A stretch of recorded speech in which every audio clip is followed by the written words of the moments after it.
নমস্কাৰ বন্ধু বান্ধৱীসকল আজি ভিডিঅ'টিত আহি থকা গ্ৰেড 3 গ্ৰেজুৱেট লেভেল এক্সামটোৰ বাবে কেইটামান মোষ্ট ইম্পৰ্টেণ্ট MCQ কুৱেশ্যন আপোনালোকলৈ লৈ আহিছোঁ যদি ভিডিঅ'টো চাই ভাল পায় প্লিজ লাইক এটা কৰি দিব আৰু লগৰ বন্ধু বান্ধৱক ভিডিঅ'টো শ্বেয়াৰ কৰি দিব আজি ভিডিঅ'টিৰ প্ৰথম কুৱেশ্যনটো হৈছে তলৰ কোনখন নলিনীৱালা দেৱীৰ জীৱনী গ্ৰন্থ অপশ্যনসমূহৰ ভিতৰত শুদ্ধ উত্তৰটো হ'ব অপশ্যন চি বিশ্বদীপা নেক্সট কুৱেশ্যনটো হৈছে জৱাহৰলাল নেহৰু ষ্টেডিয়ামখন ক'ত অৱস্থিত অপশ্যনসমূহৰ ভিতৰত শুদ্ধ উত্তৰটো হ'ব অপশ্যন বি দিল্লী নেক্সট কুৱেশ্যনটো হৈছে তলৰ কোনখন অভয়াৰণ্য যোৰহাট জিলাত অৱস্থিত অপশ্যনসমূহৰ ভিতৰত শুদ্ধ উত্তৰটো হ'ব অপশ্যন চি হোলোঙাপাৰ গিবন অভয়াৰণ্য নেক্সট কুৱেশ্যনটো হৈছে এল নিনো কি অপশ্যনসমূহৰ ভিতৰত শুদ্ধ উত্তৰটো হ'ব অপশ্যন চি গৰম পানীৰ সাগৰীয় সোঁত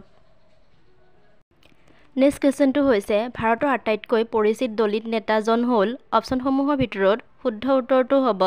option B B.R. Ambedkar next কুৱেশ্যনটো হৈছে তলৰ কোনখন জিলাই ভূটানৰ সৈতে সীমা ভাগ বতৰা নকৰে অপশ্যনসমূহৰ ভিতৰত শুদ্ধ উত্তৰটো হ'ব অপশ্যন চি বঙাইগাঁও তলৰ কোনজন আহোম স্বৰ্গদেৱে উগ্ৰতাৰা মন্দিৰ নিৰ্মাণ কৰিছিল অপশ্যনসমূহৰ ভিতৰত শুদ্ধ উত্তৰটো হ'ব অপশ্যন বি শিৱসিংহই নেক্সট কুৱেশ্যনটো হৈছে আন্তঃৰাষ্ট্ৰীয় যোগ দিৱস কিমান তাৰিখে পালন কৰা হয় অপশ্যনসমূহৰ ভিতৰত শুদ্ধ উত্তৰটো হৈছে অপশ্যন চি 21 জুন নেক্সট কুৱেশ্যনটো হৈছে সুন্দৰবন বৰদ্বীপ কোন নদীৰ দ্বাৰা গঠিত অপশ্যনসমূহৰ ভিতৰত শুদ্ধ উত্তৰটো হ'ব অপশ্যন এ গংগা আৰু ব্ৰহ্মপুত্ৰ ডেনমাৰ্কৰ ৰাজধানী কি কাইৰো বগোটা কোপেনহেগেন থিম্ফু অপশ্যনসমূহৰ ভিতৰত শুদ্ধ উত্তৰটো হৈছে অপশ্যন চি কোপেনহেগেন এখন চিঠি কবিতাটো কাৰ ৰচনা অপশ্যনসমূহৰ ভিতৰত শুদ্ধ উত্তৰটো হ'ব option C Hem Barua next কুৱেশ্যনটো হৈছে তলৰ কোনটো কবিতা ৰঘুনাথ চৌধুৰীদেৱে ৰচনা কৰা অপশ্যনসমূহৰ ভিতৰত শুদ্ধ উত্তৰটো হ'ব অপশ্যন বি বশিষ্ঠ আশ্ৰম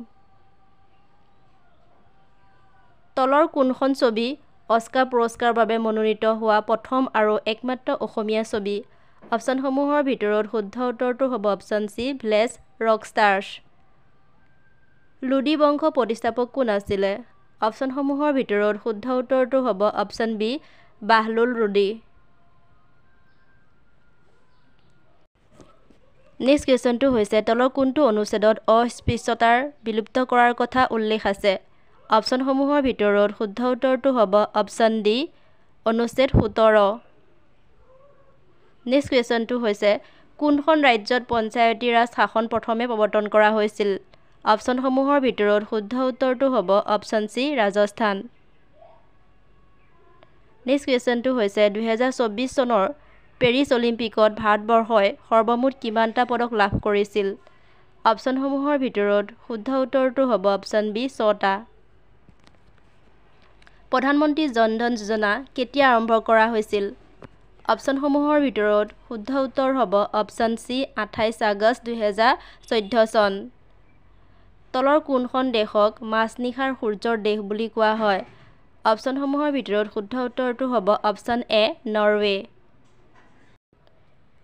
আজি ভিডিঅ'টিৰ একেবাৰে শেষৰ কুৱেশ্যনটো হৈছে তলৰ কোনবিধ গেছৰ কাৰণে অম্ল বৰষুণ পৰে অপশ্যনসমূহৰ ভিতৰত শুদ্ধ উত্তৰটো হ'ব অপশ্যন বি ছালফাৰ ডাই অক্সাইড আৰু নাইট্ৰজেন অক্সাইড ভিডিঅ'টো শেষলৈ চোৱাৰ বাবে সকলোলৈ ধন্যবাদ